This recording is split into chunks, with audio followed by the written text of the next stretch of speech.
성불 목표를 달성하기 위한 그 2단계 두 번째 말씀드리도록 하겠습니다. 첫 번째 단계를 좀 한번 돌아보고 할까요? 1단계는 이번 생에 반드시 성불 목표를 이루고야 말겠다는 각오를 단단히 하라. 두 번째는 내가 맡은 일을 연불과 결합해가지고 최선을 다하라. 세 번째는 성불 목표가 너무 큰 거니까 작은 조각으로 잘라가지고 쉽게 이렇게 해나가자. 네 번째는 육체와 정신적인 거와 영적인 것을 조화를 이루게 해라. 너무 영적인 것만 추구하다 보면 몸이 망가져요. 그러니까 육신의 건강을 잘 돌보면서 하자. 그 다음에 5번째 단계는 결점과 단점이 오히려 나의 자산이라고 생각하라. 내가 잘 안 되는 것을 보완하기 위해서 오히려 영적 성장을 하게 된다, 이런 의미인 것입니다. 자, 그럼 본론으로 들어가서 6단계째를 말씀 올리겠습니다. 자기 자신을 잘 통제하라는 것입니다. 첫째, 식사량을 통제해야 될 것이고, 그렇지 않습니까? 너무 많이 먹으면 금방 졸리고 이 소화시키는데 에너지를 다 소비해서 이 수행자는 절대로 식사를 너무 많이 해서는 안 됩니다. 3분의 2 정도만 먹어라. 두 번째는 수면량. 잠을 다 잘 거 다 자고 어떻게 성불을 이룰 수 있겠습니까? 그래서 잠을 되도록 적게 자려고 노력하면 잠이 오히려 더 잘 와요. 질이 더 높아요. 그리고 행복한 마음일 때가 잠을 조금 자도 너무너무 몸이 건강해져요. 오히려. 그래서 행복한 마음으로 연불을 하게 되면 그런 문제가 전혀 없다. 수면 작게 자더라도 문제가 없다. 그 다음에 대화할 때 대화를 좀 줄여라. 말을 줄여라. 대화량을 줄이고, 그 다음에 집중을 어떻게 할 것이냐, 얼마나 할 것이냐, 이런 거. 이렇게 자기 자신을 통제해서 연불 수행에 매진을 하라는 것입니다. 7번째, 연불이 잘 안 될 때도 있잖아요. 이 수행의 겨울이라는 것이 틀림없이 있습니다. 세상 만사는 다 이렇게 쫙 올라가다가 더 이상 안 되고 오히려 더 내려가는 듯 할 때가 있어요. 그걸 데드 포인트라고 말하는 때가 있어요. 어떤 일이든지 다 그렇습니다. 연불도 그렇습니다. 하다 보면 도저히 안 되고 오히려 퇴보하는 것 같고 몸도 아픈 것 같고 뭐 아주 마장도 생기고 굉장히 어려울 때가 있어요. 이럴 때는 결단을 바꾸지 말고, 내가 성불하겠다는 목표를 바꾸지 말고, 그럼 더 낮춰서 해야지 이렇게 하지 마시고 수행 방법이나 방향을 좀 바꿔라. 이걸 방향을. 이게 이 궤도가 맞지 않으면 궤도를 낮춘다거나 궤도를 더 높인다거나 이런 형태로 하라, 이런 얘기입니다.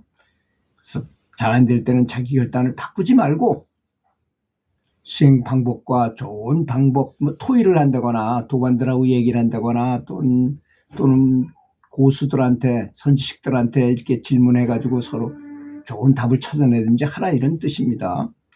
8번째 단계입니다. 선지식, 경전, 유튜브, 깨달은 스승, 도반들, 정말로 우리가 받아야 될 것들이 많잖아요. 요즘 보면 유튜브에 아주 큰 유명한 분들이 나와서 많이 좋은 정보를 제공합니다. 때로는 뭐 거짓 정보도 있긴 하지만 그 중에 보면 금방 알 수 있게 되죠. 내가 깨달았노라 하면서 그 얘기하는 사람들은 거의 다 아닌 경우가 많으니까 그런 걸 본다거나 선지식을 직접 통해서 만나서, 제일 좋은 건 선지식을 친견하는 거죠. 친견이라는 개념은 굉장히 중요한 것입니다. 사람은 아닌 것 같지만 물리적인 영향을 많이 받아요. 가까이 있으면 더 선지식한테 많은 떡고물이 떨어지게 돼 있고, 멀으면 아무래도 조금 손해고 그렇습니다. 그렇지만 그렇다 하더라도 아난처럼 부처님하고 25년 동안을 같이 자고 같이 먹고 어딜 가도 같이 갔어요. 아난은. 그럼에도 불구하고 깨닫지 못했어요. 그래서 부처님 돌아가신 다음에 주위에서 하도 깨닫지도 못한 놈이 하도 뭐라 그러니까 그 다음에 이제 수행을 열심히 해가지고 깨달았다 그래요. 그래서 아난 존자라고 말하잖아요. 그래서 선지식이 너무 가까워도 안 돼. 그래서 인도의 속담에 그런 말이 있어요. 너무 가까이 해도 안 되고 너무 멀어도 안 되는 거 3가지가 있다 그랬어요. 첫째는 바로 깨달은 스승입니다. 깨달은 스승이 옆에 있어서 언제든지 질문할 수 있고 언제든지 들을 수 있으면 그걸 우습게 생각해요. 많이 매일 듣던 거 저거 난 다 아는 거 이렇게 아르마리를 자꾸 한다는 것이죠.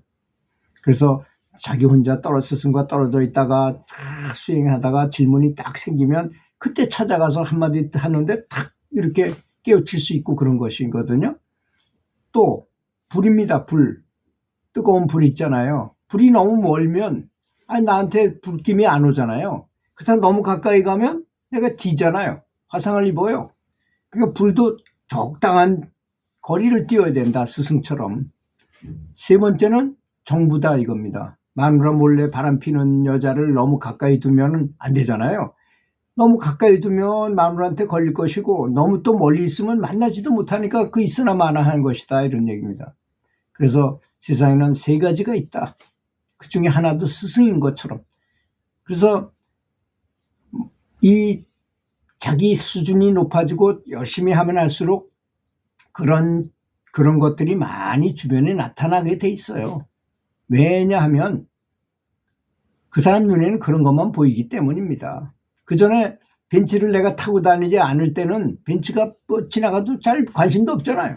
근데 내가 벤츠 차를 딱 사고 벤츠를 좋아하게 되는 순간 차 타고 다니면서 보면 벤츠가 왜 이렇게 많은지 벤츠를 만나면 반갑고 이런 것입니다. 그걸 칼라베스 효과라고 말하잖아요. 개 눈엔 똥만 보인다 이런 얘기예요. 쉽게 말해서 우리말로 우리 속담은 되게 편하죠. 아주 좀 상스럽긴 하지만 그 말이 제일 정확한 것입니다. 그래서 이 받을 수 있는 도움을 다 받아야 되는 것입니다. 유튜브를 통해서든지 선지식을 직접 찾아가든지 또는 경전을 보든지 그죠? 그 다음에 도반들과 같이 토의를 해서 도반들 중에는 또 등급이 높은 분도 있어요. 상상외로 높은 분이 있어요. 근데 여러분들 중에서 평범하게 다 똑같은 사람인 줄 아는데 어떤 사람이 높다고 딱 하는 순간에 그 사람을 시기 질투하거나 그 사람한테 배우려는 게 아니라 오히려 시기 질투하고 그 사람을 끌어내리려고 그러는 경향이 높아요.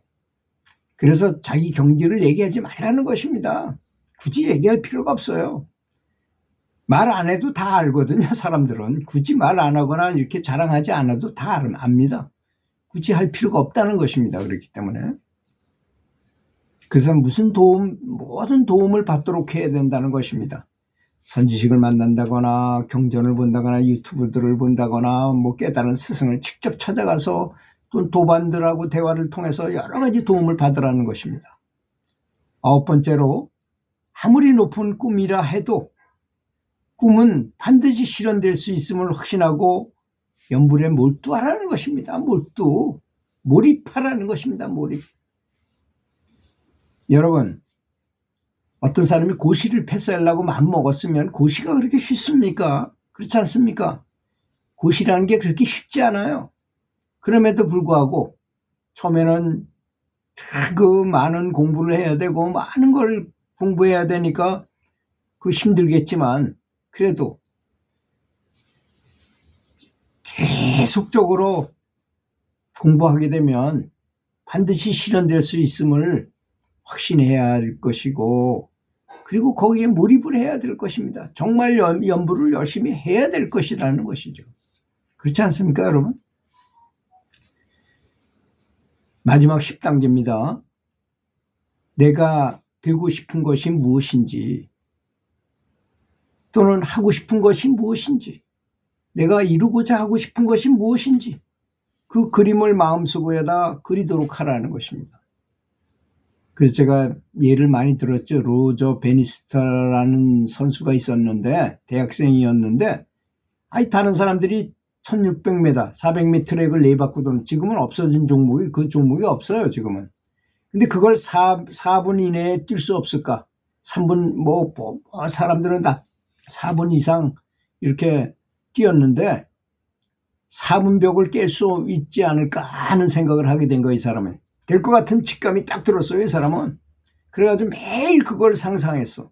내가 된 상태. 이미 이룬 상태를 생각하는 겁니다. 이미 이루어진 거. 그래서 다 스포트라이트를 딱 비치면서 사진을 찍고 신문에 대서 특필 나오고 딱 두 손 들고 결승선을 통과하는 모습. 이런 거, 그 다음에 내가 인터뷰하는 거, 진짜 내가 우승한 것처럼 하도 많이 생각하니까 정말 내가 그렇게 돼 있는 사람 같이 느껴지더라는 것입니다. 그래가지고 어떻게 됐습니까? 결국은 4분벽을 깼어요. 최초로. 난리가 났죠. 그런데 우리 사람의 놀라운 점, 제가 이 말을 하면 반드시 뒤에 따르는 말이 있잖아요. 뭔가요? 바로 그 사람이 4분벽을 깨니까 그 다음에 수많은 사람들이 줄줄이 사탕으로 4분벽을 깨더라는 것입니다. 그러니까 어떤 사람이 한번 뭘 이뤄놓으면 그걸 보고 벤치마킹 해가지고 하기는 더 쉬운 것입니다. 그래서 부처님이 너무나 고마운 거예요. 부처님은 도저히 사람으로서 생각하지도 못하던 붓다의 경지를 이루신 것입니다. 그때도 아마 아라한과를 얻은 분들은 꽤 많은 스승이 있었던 것 같아요. 그 인도의 그 석가모니 부처님 당시에도. 그럼에도 불구하고 부처님께서는 저거보다 더 높은 단계가 있지 않을까라고 생각하고 자신감이 생기셔서 마음속에 그리시면서 그 너무 굶고 너무 몸이 허약하고 하니까 우유도 받아 드시고 보리수나무 아래에 앉아서 내가 깨닫지 못하면 죽어도 일어나지 않겠다라고 각오하고 결국은 대각을 이루게 된 거 아니겠습니까? 그 대각을 이룬 다음에 그 다음에 가섭도만 이루고 그 선선히 많은 사람들이 깨달음을 얻게 됐어요. 그런 것이 바로 지금까지 내려오는 불교는 다 똑같은 것입니다. 그런 취지에서 본다면 연불을 하는 것도 그런 방법이고 참선을 하는 것도 그런 경전을 독경하는 것도 다 똑같은 방법인 것일 뿐이고 가장 좋다고 우리가 지금 관심을 두고 연불 쪽에다 관심을 포커스를 맞춰가지고 공부하고 있는 걸 뿐인 것입니다. 이렇게 두 이해에 걸쳐서 성불의 목표를 달성하는 방법에 대해서 알아봤습니다. 열심히 하셔서 성불하시기 바라겠습니다.